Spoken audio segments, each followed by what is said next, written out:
হচ্ছে AGT live 24/7। This is AGT Live 24/7. আপনার কাছে অনুরোধ রাখবো, প্রত্যেকটা কমপ্লেন প্রিসাইডিং অফিসারদের কাছ থেকে, রিটার্নিং অফিসারের কাছ থেকে নিয়ে তার বিবেচনা করা হোক এবং যেখানে যেখানে ঘটনা হয়েছে এগুলি বাতিল করে পুনর্ভোটের ব্যবস্থা করা হোক। আমরা এতটা বুথ, এতটা পঞ্চায়েত বলছি না, যেখান থেকে কমপ্লেন হয়েছে এগুলো সবগুলি পরীক্ষা করো। এইভাবে গণতন্ত্রের প্রতি কমিশন তার উপর ন্যস্ত দায়িত্ব এটা পালন করুন, এটা আমরা চাই। মানে উত্তর ত্রিপুরা এবং ঊনকোটি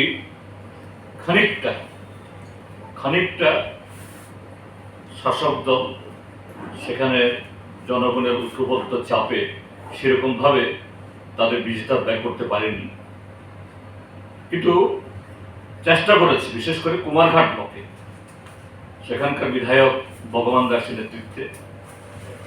এমনকি শেষ বেলায় 4টার পর একটা বুথে ঢুকে দল নিয়ে ভোট কেন্দ্রে ঢোকার চেষ্টা করেছে। সেখানে টহলরত এই সিআরপিএফদের সাথে এদের সংঘাত হয়।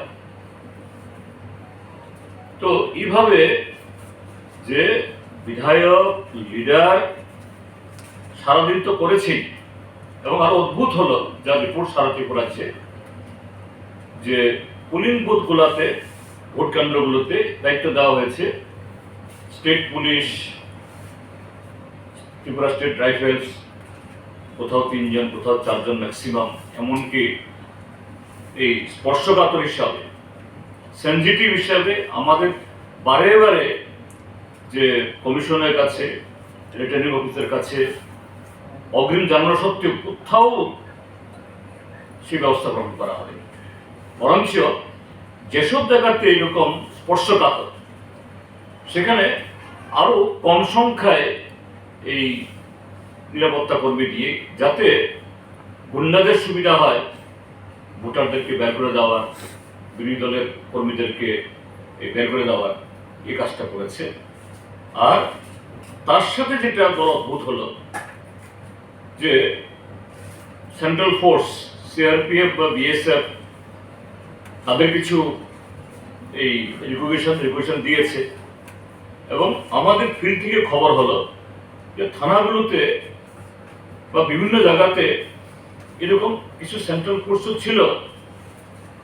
কিন্তু অদ্ভুত হলো এদেরকে কোনো স্কুলে বা কোনো থানাতে তারা যেখানে তাদের ক্যাম্প করানো হয়েছে সেখানেই বসিয়ে রাখা হয়েছে। যখনই সেক্টর অফিসার বা রিটার্নিং অফিসারের কাছে বলা হয়েছে যে আপনারা কেন টহলদারি বাহিনী পাঠাচ্ছেন না, কোনো পুলিশ অফিসারকে বলছেন আমরা গাড়ি নাই, কি করবো?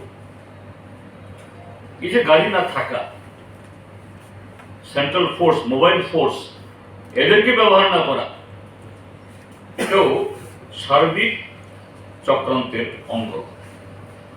এইভাবে ভারতীয় জনতা পার্টি তাদের যে জনবিচ্ছিন্নতা, ত্রিপুরা রাজ্যের গ্রামীণ জনগণের মুখোমুখি হওয়ার যে তাদের ভয়, 70% আসন জবরদখল করে নিয়ে যাওয়ার পরও বাকি 30% আসনে তারা সেই যে কি বলে এই রাজ্যের গণতন্ত্রকে সম্মান করা বিন্দুমাত্র আগ্রহ দেখাতে পারলেন। তো আমরা বলবো আমাদের পার্টির তরফ থেকে এই সময়টা একটা খুব গুরুত্বপূর্ণ সময় দিয়ে আমরা যাচ্ছি। এখন এই ইন্টারনেটের যুগ, মিডিয়ার যুগ, সারা পৃথিবীর বিভিন্ন ঘটনাবলী মুহূর্তের মধ্যে আমাদের হাতের তালুর মধ্যে এসে যাচ্ছে স্মার্টফোনের মধ্যে দিয়ে। সারা পৃথিবীর লোক যেমন দেখছেন, আমরাও দেখছি, এবং ত্রিপুরা রাজ্যের এই শাসক দল তারাও দেখছে। যারা এইভাবে জনগণের কণ্ঠরোধ করতে চায়, মানুষের ভোটাধিকার প্রয়োগ এটাকে হরণ করতে চায়, ভোটাধিকারকে একবার দুবার পার হতে পারলেও তার পরিণতি কি হয় নিশ্চয়ই প্রত্যক্ষ করছে।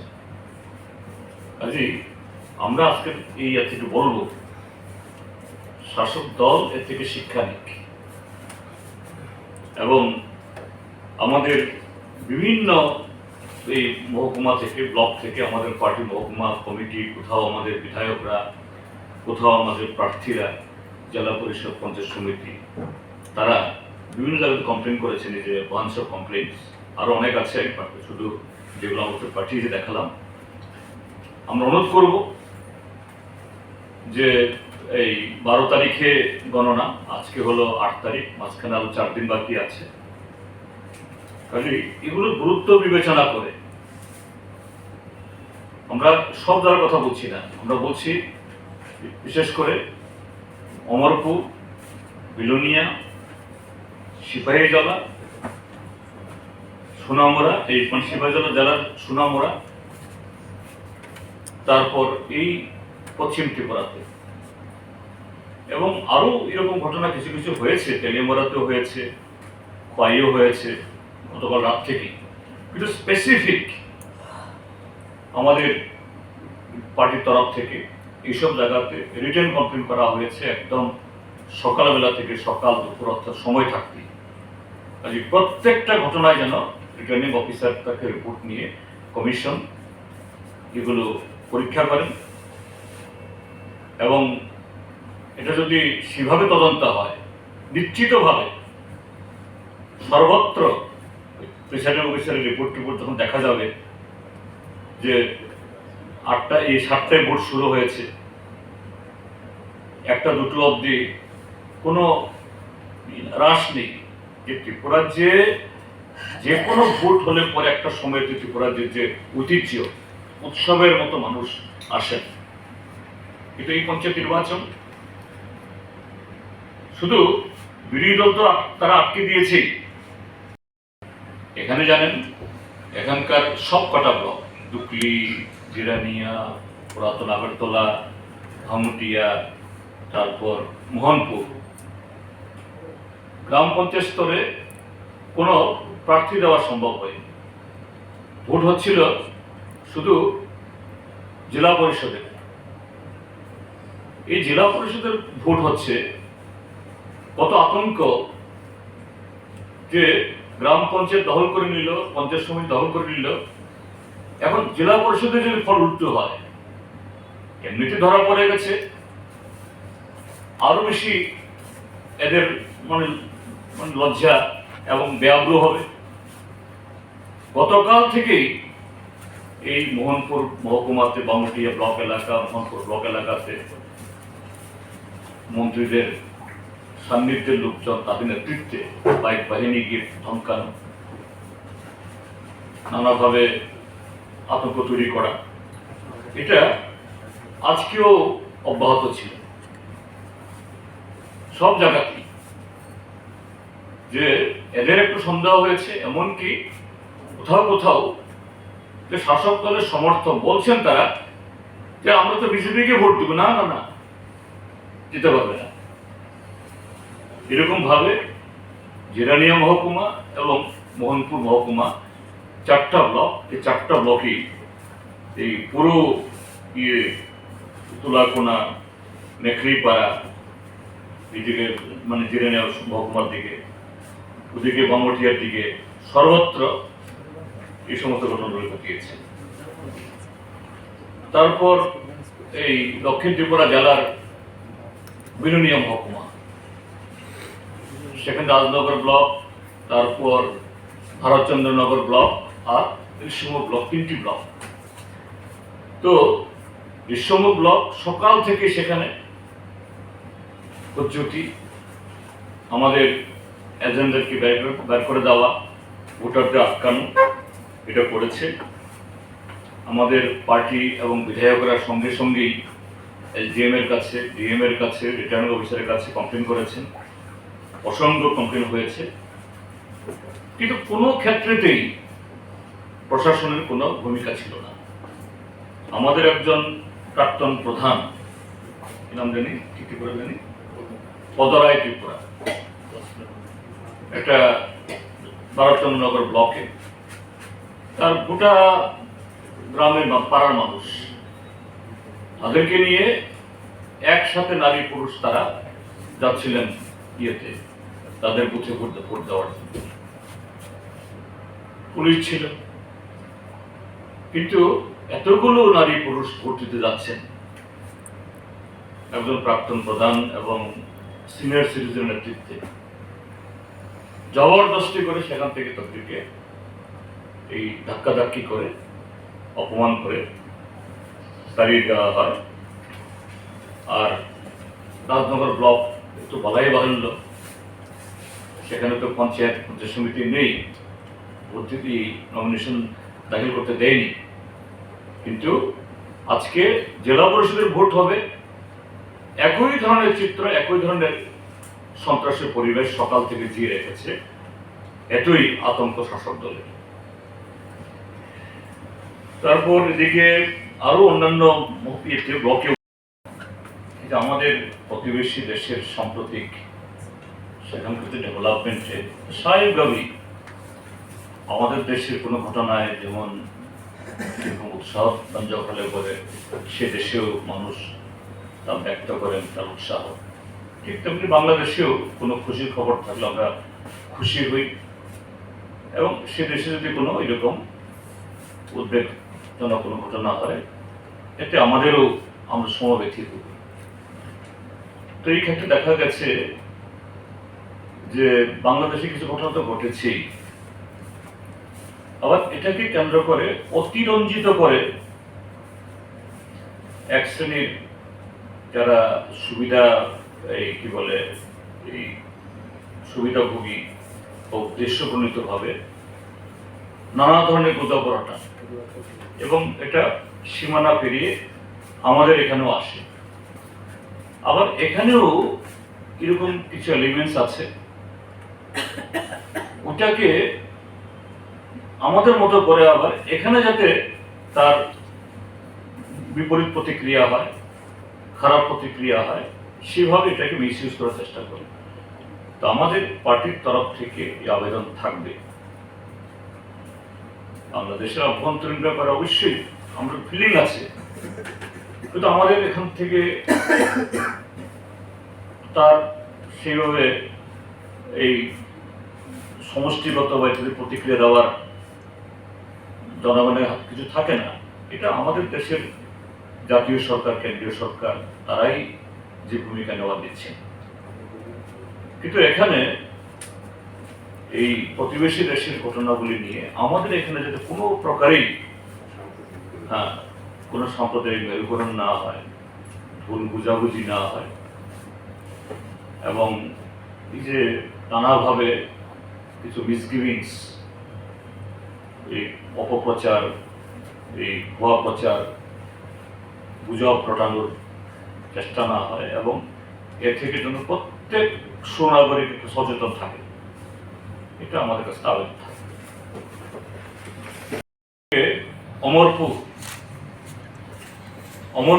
অমরপুর মহকুমাতে সেখানে একটা ব্লক সকাল থেকেই সেখানকার মহিলা গ্রাম পঞ্চায়েত, তারপরে আরো বেশ কয়েকটা পঞ্চায়েতে, বীরগঞ্জের উত্তরপাড়া, রামকাম, এসব জায়গায় বিরোধী দলের পোলিং এজেন্টদের ঢুকতে দেওয়া, যেখানে ঢুকেছে সেখানে জবরদস্তি করে ব্যাগ ফেলে দেওয়া, এবং কোনো কোনো জায়গায় পোলিং এজেন্টদের যখন বের করে দিতে পারেনি সেখানে সমাজবিরোধীরা তাদের একজন কি দুজন পোলিং এজেন্ট সব দলে থাকতে পারে, তার চেয়ে বেশি সংখ্যায় গিয়ে সেখানে প্রত্যেকটা ভোটারকে বাধ্য করছে যে তারা যে ভোট দিচ্ছে এটা ছবি তুলে দেখাতে হবে তাদেরকে। এমনকি কোথাও কোথাও যেখানে ভোট হচ্ছে, ভোটিং কক্ষ, তার বাইরে জানলায় দাঁড়িয়ে তাদের ছবি তুলছে। বারবার কমপ্লেন দেওয়া সত্ত্বেও সেই সকল প্রিসাইডিং অফিসারদেরকে, রিটার্নিং অফিসারকে, এসডিএমকে এবং পুলিশকে কোনো ধরনের পদক্ষেপ নেওয়া হয়নি। এরকম রাংকাং, মৈলাক, রাঙ্গামাটি সর্বত্র ঘটনাগুলো হয়েছে। এদিকে সিপাহীজলা মহকুমার এই জেলার সোনামুড়া, এখানে 4টা ব্লক, কাঠালিয়া, মোহনভোগ, বক্সনগর এবং নলছর। আপনারা সকলেই জানেন নলছর আর বক্সনগরে তো কোনো পঞ্চায়েত স্তরে কোনো প্রার্থী দিতে দেয়নি, ব্লকগুলি পুরো জবরদখল রেখেছিল। পঞ্চায়েত সমিতিরও কোনো প্রার্থী দেওয়া যায়নি। জেলা শাসকের অফিসে জেলা পরিষদের প্রার্থী দেওয়া সম্ভব হয়েছে, তো সে কারণে জেলা পরিষদ নির্বাচন হয়েছে এই 2টি ব্লকে, বাকি 2টি ব্লক সহ। এখানেও সেখানকার মন্ত্রী, এই প্রাক্তন কেন্দ্রীয় মন্ত্রী প্রতিমা ভৌমিক, তারপরে বিধায়ক বিন্দু দেবনাথ, এদিকে বক্সনগরের বিধায়ক এই তোফাজ্জল আহমেদ, এদের নেতৃত্বে সকাল থেকে একেবারে ভোট গ্রহণ শেষ না হওয়া অবধি, এবং তারপরও 4টা-5টা গাড়ি জয় হয়ে বিভিন্ন জায়গা থেকে সোনামুড়া শহর এবং আরো বেলাঘর, নগর পঞ্চায়েত এলাকাগুলো থেকেও সমাজসেবীদেরকে বোঝাই করে নিয়ে এই প্রাক্তন কেন্দ্রীয় মন্ত্রী এবং বিধায়কদের নেতৃত্বে সেখানে বিরোধীদেরকে বাধা দেওয়া, পোলিং এজেন্টদেরকে এই বুথ থেকে বের করে দেওয়া, এই ক্ষেত্রেতেও পুলিশ নামকে অবস্থা গিয়ে দাঁড়িয়েছে, কোথাও সেরকম কার্যকরী ব্যবস্থা নেই। এবং এতে কোনো কোনো জায়গাতে প্রতিরোধ হয়েছে, পাবলিক দাঁড়িয়েছেন, কিছু ভোটও দিতে পেরেছেন, কিন্তু সেরকম স্বাভাবিকভাবে যেটা ভোট হওয়ার কথা, মানুষ যেরকম ভাবে যে ইচ্ছা নিয়ে এসেছিল, যে প্রত্যয় দেখিয়েছিল, প্রশাসনের নিষ্ক্রিয়তা, কমিশনের অকর্মণ্যতা এবং শাসক দলের এই লাগামহীন গুন্ডামি, সেখানেও এই ভোট ব্যবস্থাকে পুরো এটা মানে কি বলে প্রহসনে পরিণত করার দিকে ঠেলে নিয়ে গেছে। পশ্চিম পঞ্চায়েত নির্বাচনের ভোট প্রদানের দিন আমি শুরুতেই ত্রিপুরাজ্যের সচেতন নাগরিকদের, যে নাগরিকরা তাদের সহযোগিতায় বা যাদের ইচ্ছায় এ রাজ্যে তাদের গণতান্ত্রিক অধিকার এটাকে প্রতিষ্ঠিত করার লক্ষ্যে